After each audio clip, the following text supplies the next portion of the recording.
অন্ধকার থেকে আলোর খোঁজ। ধূপগুড়িতে 6 পরিবারে জ্বলল আলো। তৃণমূল জমানায় কারেন্ট না পাওয়ার অভিযোগ। গ্রামে বিদ্যুৎ থাকলেও এই 6 পরিবার ছিল অন্ধকারে।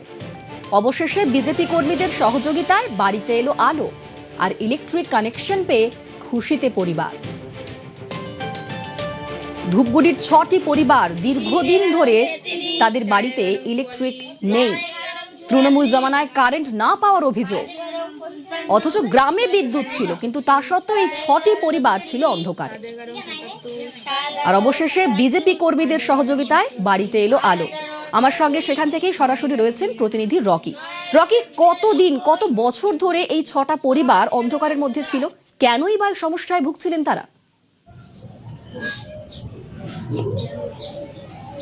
অনিমা, তোমাকে প্রথমেই বলে রাখতে চাইবো অনিন্দিতা, যে ঘটনা ঘটেছে তাতে কিন্তু আলো জ্বলেছে কিন্তু পরিবারে, তাদের মধ্যে কিন্তু খুশির হাওয়া। স্বাধীনতার পর থেকে কিন্তু ধূপগুড়ি ব্লকের অন্তর্গত মাগুরমারি 1 নং গ্রাম পঞ্চায়েতের এই অনিমা, অনিন্দিতা এরকম যে সকল পরিবারগুলি রয়েছে, তাদের প্রায় 6টি পরিবারে কিন্তু আলো জ্বলেনি। বৈদ্যুতিক কানেকশন তাদের ছিল না। অভিযোগ ছিল যে তৃণমূল জামানায় তারা কিন্তু সেই আলো থেকে বঞ্চিত হয়েছে। তার আগেও বিগত সরকার যারা ছিল তাদের পাশে দাঁড়ায়নি। এক কথায় বলা চলে যে স্বাধীনতার পর থেকে তারা অন্ধকারে ডুবেছিল, এবং সরকার পরিবর্তন হতেই ঘরে জ্বলল আলো। বৈদ্যুতিক আলো পেয়ে কিন্তু রীতিমতো খুশি, কারণ সেই পরিবারগুলির যে কচিকাচারা, এমনকি বড়রা যারা আজকে বড় হয়েছে, তারা কিন্তু যুগ যুগ ধরেই কুপির আলোতে বা হেরিকেন জ্বালিয়ে কিন্তু তারা পড়াশোনা করেছে। সুস্থ হোক অসুস্থ হোক, তারা কিন্তু সেভাবেই দিন কাটিয়েছে। অন্ধকারে কখনো কখনো তেল কেনার টাকা ছিল না তাদের কাছে, তারা কিন্তু অন্ধকারে রাত কাটিয়েছিল, এমনটা অভিযোগ। বারবার কিন্তু এলাকার প্রধান পঞ্চায়েতের কাছে দরবার করেছিলেন, কিন্তু কোনো রকম ভাবেই তারা সুরাহা করেনি। তাদের অভিযোগ যে তারা বিজেপি করতেন আগে থেকেই, এই কারণে বিজেপি করার অপরাধেই তারা অন্ধকারে ডুবেছিলেন। সরকার বদল হতেই এলাকার যে বিজেপি পঞ্চায়েত অন্যান্য সদস্যরা রয়েছে, যা এমএলএ রয়েছেন এবং মন্ডল সভাপতি, বিভিন্ন বিজেপির কর্মীরা তাদের পাশে দাঁড়ান। এমনকি এরপর তারা যোগাযোগ করেন প্রশাসনের সঙ্গে, এবং ইতিমধ্যে কিন্তু গতকাল তারা আলো দেখতে পেয়েছেন ঘরে। বৈদ্যুতিক আলো দেখে কিন্তু রীতিমতো তাদের মনে একটা অন্যরকমের খুশি, যেন তাদের কাছে অকাল দীপাবলি চলে এসেছে, কারণ এতদিন তারা অন্ধকারে ডুবেছিল। তারা খুশি এবং সাধুবাদ জানিয়েছে নতুন সরকারকে। নতুন সরকার আসায় 6টি পরিবারে আলো মুখ দেখলো। ধন্যবাদ রকি। কতদিন পর এই ইলেকট্রিকের মুখ দেখছেন আপনারা? 20 বছর পর। কতটা খুশি? এখন খুব খুশি। কি কারণে এই ইলেকট্রিকে এতদিন টাল বাহানা ছিল? টিএমসির পঞ্চায়েত ছিল, সে কারণে ইলেকট্রিক হয় নাই। দেখতে হয় না। ধন্যবাদ জানাই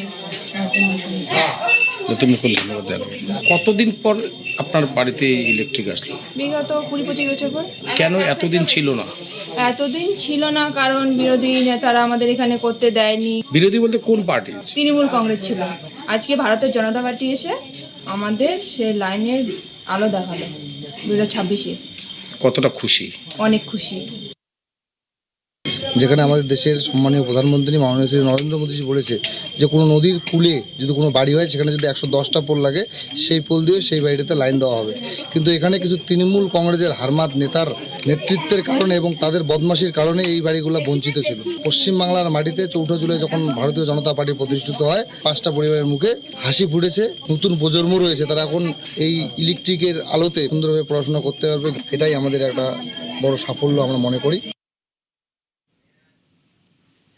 বীরভূমের ব্যবসায়ী টুলু মণ্ডল, সেই টুলু মণ্ডল বছরের পর বছর ধরে রাজস্ব ফাঁকি দিয়ে দুর্নীতি করে কি বিপুল পরিমাণ সম্পত্তি বানিয়েছে তা এখন সকলেরই জানা।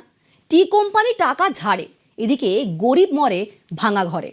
তৃণমূল জমানায় জোটেনি আবাসের টাকা। বাঁকুড়া শিবরামপুরে মাটির দেওয়াল ধসে মৃত্যু। ভোরে হুড়মুড়িয়ে ধসে দেওয়াল, আর ঘুমের মধ্যেই মাটি চাপা পড়ে বৃদ্ধার মৃত্যু। ধ্বংসস্তূপ সরিয়ে বৃদ্ধার দেহ উদ্ধার। গত জমানায় আবাসের আবেদন করেছিলেন বৃদ্ধা। আবাসের টাকা না পেয়ে মাটির বাড়িতেই ঠাঁই নিয়েছিলেন তিনি, আর সেখানেই মাটির দেওয়াল ধসে মৃত্যু হলো সেই বৃদ্ধার। গরিব মরে ভাঙা ঘরে, এদিকে টি কোম্পানি টাকা ঝাড়ে।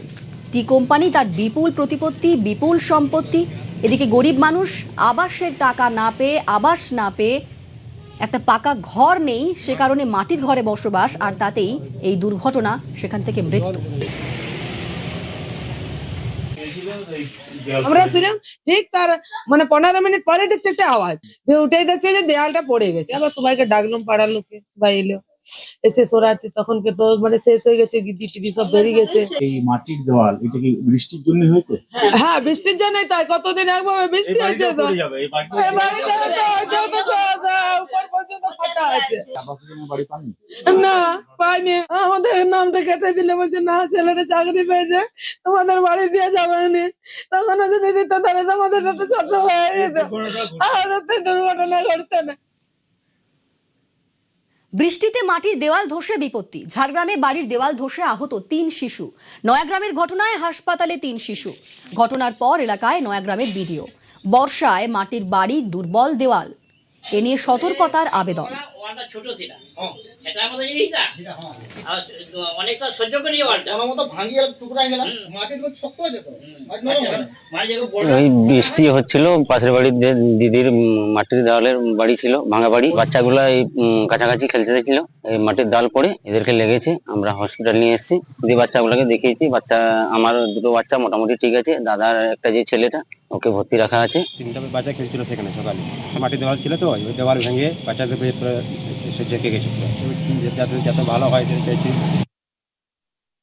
বিষয়টা হচ্ছে একে বারবার বলা হচ্ছে যে এই ঘরটা ভেঙে পড়তে পারে, বৃষ্টির দিন আসছে, কিন্তু সেদিন ঝগড়া লাগছে ছেলে, একে বলা তার ছেলের বের নির্ভর করছে, সেদিন ঝগড়া চলে গেল। আজ মাসেক আগে চলছে এটা, কিন্তু আজকে যে বিপদটা হলো যে 3টে ছেলে এখানে খেলছিল, হঠাৎ সকালে ওয়াল পড়ে যায়, পড়ে গিয়ে এই দেখেন ব্যাপারটা কি হয়েছে। দিয়ে হসপিটাল এখন গেছে, এখন কি অবস্থা হয়, এখন 3জনকে নিয়ে গেছে, 3টি ছেলে খেলছিল এখানে। আর ওই যে বাড়িটা যেটা পড়লো ওটা কার বাড়ি? ওইটা অজিত পাত্রের বাড়ি।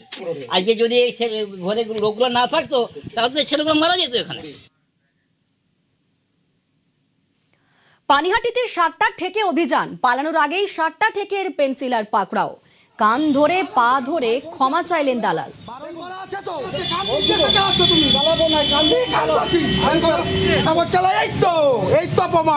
আজকে হাতে নাতে ধরা পড়ে গেছে, কিষাণ মোর্চার হাতে ধরা পড়ে গেছে খদ্দার। বুঝতে পারছো না? না না, তুমি কি এটা তৃণমূল সরকার মনে করছো নাকি? বুঝতে পারছো না? না না, তুমি কি এটা তৃণমূল সরকার মনে করছো? 20 টাকা 50 টাকা করে নিচ্ছি। কি 20 টাকা পকেটে পয়সা বের করো? উনি নাকি 20 টাকার খেলা, পয়সা বের করো, পয়সা বের করো। না, কালকে লিখেছে আজকে। দাঁড়াও, তুমি দেখো, এই যে দেখো আমার ডেট, এই দেখো। সুযোগ দেবো কেন দেবো? আমি কি দায়িত্ব নিয়েছি তোমার? তোমাকে সুযোগ দেওয়ার দায়িত্ব নিয়েছি। অপারেশন আছে, রুগী আছে, কষ্ট করে খাও। একটা সুযোগ দেবো, একটা 7টা চালিয়ে বেআইনি কাজ করে খাবে। আমি বললাম কেন? আমি বলছি আসবো, আসবে বারণ করা আছে তো। তুমি চালাবো না, এই তো প্রমাণ। আজকে হাতে নাতে ধরা পড়ে গেছে, কিষাণ মোর্চার হাতে ধরা পড়ে গেছে খদ্দার। বুঝতে পারছো না? না না, তুমি কি এটা তৃণমূল? যে ছবি দেখছেন, হাতে নাতে ধরা পড়ার পর ছেড়ে দেওয়া কেঁদে বাঁচি অবস্থা। এ নিয়ে কথা বলবো, আমার সঙ্গে সুবীর রয়েছেন প্রতিনিধি। সুবীর, কতদিন ধরে এভাবে 7টা ঠেক চলছিল এখানে? দেখো, রাজ্যে বিজেপি সরকার আসার পর থেকে কিন্তু মুখ্যমন্ত্রী শুভেন্দু অধিকারী নির্দেশ দিয়েছেন যে কোনো রকম জেলায় কোনো জায়গাতে কোনো 7টা জুয়া মদের ঠেক বেআইনি ভাবে তারা চালাতে পারবেন না। কিন্তু খড়দহ বিধানসভা এবং পানিহাটি বিধানসভা, এই দুটো বিধানসভায় কিন্তু দেখা যাচ্ছে যে একদম মানে লুকিয়ে সেই জায়গা থেকে কিন্তু তারা 7টা ঠেক চালাচ্ছেন। এবং বিজেপি যারা নেতৃত্ব রয়েছেন তারা যখন আজকে সকালবেলা যেখানে যখন অভিযান চালান, সেখানে দেখা যায় এইভাবেই কিন্তু একদম লুকিয়ে চুরিয়ে এইভাবে কিন্তু 7টা তারা পেন্সিলার 7টা চালাচ্ছেন। তখন তো তারা ধরে ফেলেন। যখন ধরতে যান তখন এই যে পেন্সিলার রয়েছেন 7টা থেকে, সে কিন্তু পালাতে যায়। যখনই পালাতে যায় তখন তাকে হাতে ধরে ফেলা হয় এবং তার পকেট থেকে কিন্তু সেই ডায়েরি পাওয়া গিয়েছে এবং বেশ কিছু টাকা পাওয়া গিয়েছে। অর্থাৎ এই তিনি যে চালাচ্ছিলেন সেটা কিন্তু একদম পরিষ্কার। এবং সেটা যখন জানতে পারেন এবং সেই ভুল যখন ধরা পড়ে যান, তখন কিন্তু কানে ধরে পায়ে পড়ে কিন্তু ক্ষমা চায় যে আর কোনো কখনোই কিন্তু সে এরকম 7টা পেট চালাবেন না। এবং ইতিমধ্যে কিন্তু বিজেপি নেতৃত্ব তারা কিন্তু সেখান থেকে তাকে আটক করে তাকে কিন্তু খর্দ থানা পুলিশের হাতে তুলে দিয়েছে। বেশ, ধন্যবাদ সুবীর। কিসের ছিল? আমি কি দায়িত্ব দিয়েছি তোমার? তোমাকে সুযোগ আর চালাবো না, অন্যায় হয়ে গেছে। আমি পেটের দায় করছিলাম, গরিব মানুষ, 4-5 মাস বন্ধ তো জ্বালাতে পারছি না, ওই জন্য করে খেতে একটা কাজ আমার একটা ব্যবস্থা করে দাও, আমি খেতে খাবো। ভুল করেছি, অন্যায় করেছি, অন্যায় করেছি, আর করবো না, কোনো সমালোচনা করবো না, আর কোনো সমালোচনা করবো না। আপনি যা ইচ্ছা বলুন, আমরা আমাদের কাজ করেই যাব, আমরা চুরি করেই যাব, এইটা আমাদের ধর্ম, অসৎ পথে কামাবো, এইটাই আমাদের নিষ্ঠা, এইটাই এরা করছে। কালকে এখানে মিউনিসিপালিটিতে সিএম নিজে আসবে, আজকে উনি প্রকাশ্যে দিবালকে মানে কি সুন্দর সাতটা লিখে বেড়াচ্ছে। নিশ্চয় কারোর মদত ছাড়া তো করতে পারে না এটা, কিন্তু এইভাবে যদি দীর্ঘদিন চলে আমরা কত তুলবো? এটা প্রশাসনেরও দেখা উচিত, এই জিনিসগুলোকে বন্ধ করে, যেগুলো আমাদের মুখ্যমন্ত্রী বারণ করেছে, অবৈধ কাজবাজ।